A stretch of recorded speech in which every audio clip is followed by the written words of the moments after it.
Hello everyone, kitchen for অলে আপনাদের সবাইকে স্বাগত।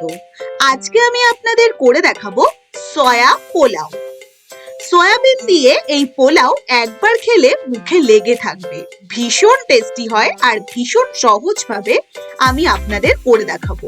তো চটপট রেসিপিটি প্রথম থেকে দেখে নিন, আর ভালো লাগলে অবশ্যই চ্যানেলটিকে সাবস্ক্রাইব করুন। প্রথমেই আমি নিয়ে নেব বেশ কতগুলো সোয়াবিন। গরম জলে 10 মিনিট ভিজিয়ে রাখতে হবে। এবার 10 মিনিট খুব ভালোভাবে ভিজে এলে এবার আস্তে আস্তে সোয়াবিন গুলো ফুলে গেলে আস্তে আস্তে সোয়াবিন গুলো জল চিপে একটি বাটিতে তুলে নিন। গরম জলে 10 মিনিট ভিজিয়ে রেখেছি। এবার সোয়াবিন গুলো জল চিপে একটি বাটিতে তুলে নিতে হবে সবগুলো। ব্যাস, সবগুলো সোয়াবিন তুলে নিলাম। এবার কড়াইতে দিয়ে দিচ্ছি সাদা তেল। সাদা তেলে প্রথমেই বেশ কতগুলো কিশমিশ আর কাজু বাদাম খুব হালকা 1 মিনিট নেড়ে চেড়ে ভেজে নিতে হবে।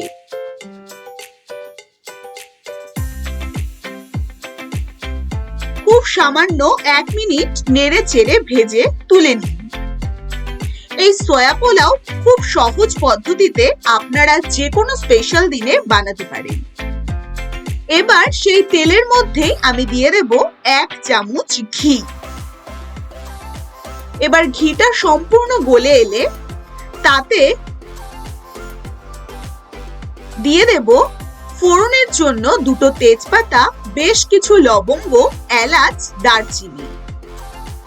সবগুলো ফোড়ন আমি দিয়ে দিলাম সেই তেলে। এবার ফোড়নগুলো হালকা সামান্য নাড়াচাড়া করে তাতে দিয়ে দিতে হবে 1 বাটি কুচনো পেঁয়াজ। এবার পেঁয়াজটাকে একটু লালচে লালচে করে ভেজে নিন।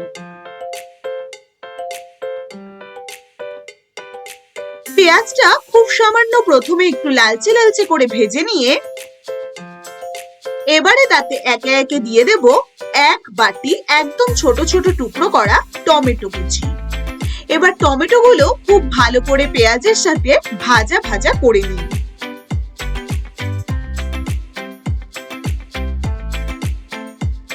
এবার তাতে দিয়ে দেব ছোট ছোট টুকরো করা বিনস আর ক্যাপসিকাম কুচি।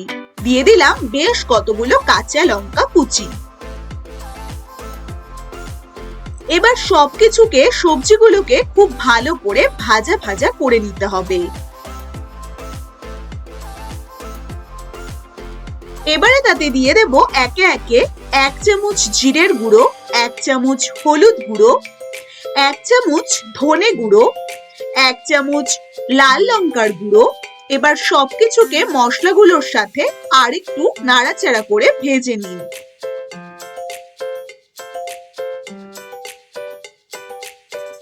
খুব ভালো মতন ভেজে নিয়ে এবার তাতে দিয়ে দেব বড় চামচ দিয়ে 1 চামচ আদা রসুন বাটা আর 2 চামচ কাঁচা লঙ্কা বাটা, আর দিয়ে দিচ্ছি জল ঝরানো টক দই 2 টেবিল স্পুন।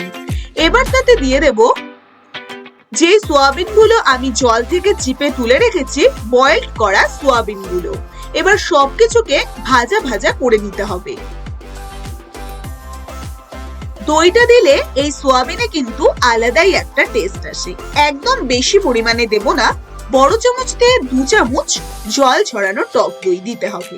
এবার সবকিছুকে নাড়াচাড়া করে ভাজা ভাজা করে নিন। এবারে আমি নিয়ে নিয়েছি 250 গ্রাম বাসমতি চাল।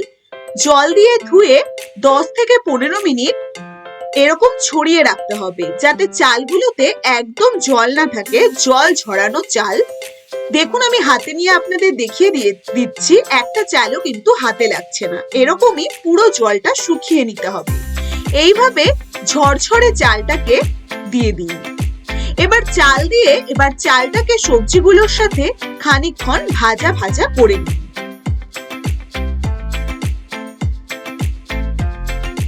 খুব ভালো করে চালগুলো সবকিছুর সাথে 2 থেকে 3 মিনিট ভাজা ভাজা করে নিতে হবে। এইভাবে একবার সয়া পোলাও খেয়েই দেখবেন। এবার তাতে দিয়ে দেব স্বাদ মতো নুন, আর দিয়ে দেব যে যেরকম মিষ্টি খেতে পছন্দ করেন। পোলাও একটু মিষ্টি মিষ্টি খেতেই ভালো লাগে। আমি এখানে 4 থেকে 5 বড় চামচ দিয়ে চিনি দিয়ে দিয়েছি। যে যেরকম মিষ্টি পছন্দ করেন তারা সেইভাবে মিষ্টিটা দেবেন। এবার খুব ভালো করে আবারও সবকিছুকে নাড়াচাড়া করে নেব। সম্পূর্ণ খুব ভালো করে মিশিয়ে নিয়ে তাতে দিয়ে দেব 1 চামচ গরম মশলার গুঁড়ো।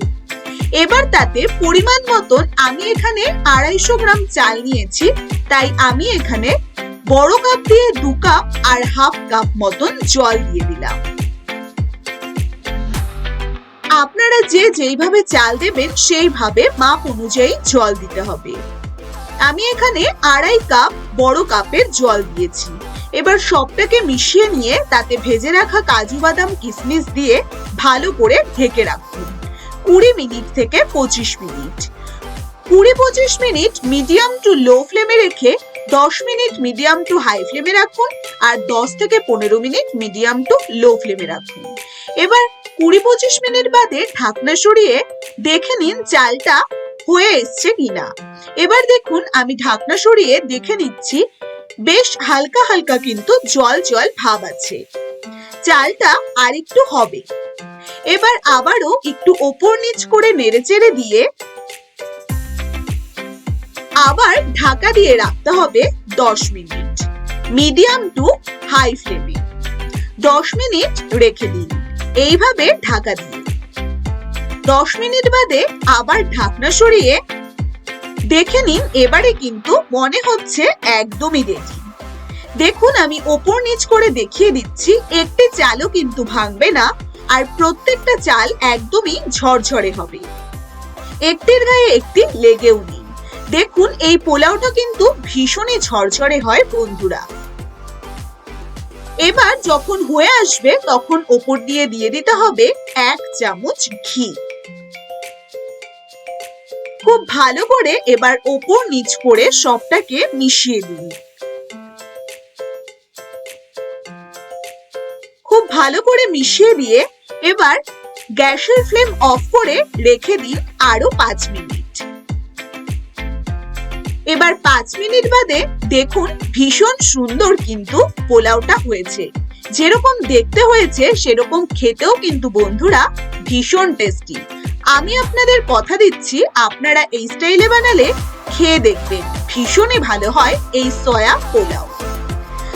এবার দেখুন কতটা ঝরঝরে হয়েছে এই পোলাওটা। এবার সুন্দরভাবে সাজিয়ে নিয়ে আপনাদের যে কোনো স্পেশাল দিনে আপনারা এই পোলাও রেসিপিটি বানাতে পারেন। যদি আজকের এই সয়া পোলাওয়ের রেসিপিটি আপনাদের ভালো লেগে থাকে অবশ্যই বন্ধুরা চ্যানেলটিকে সাবস্ক্রাইব করতে ভুলবেন না যেন।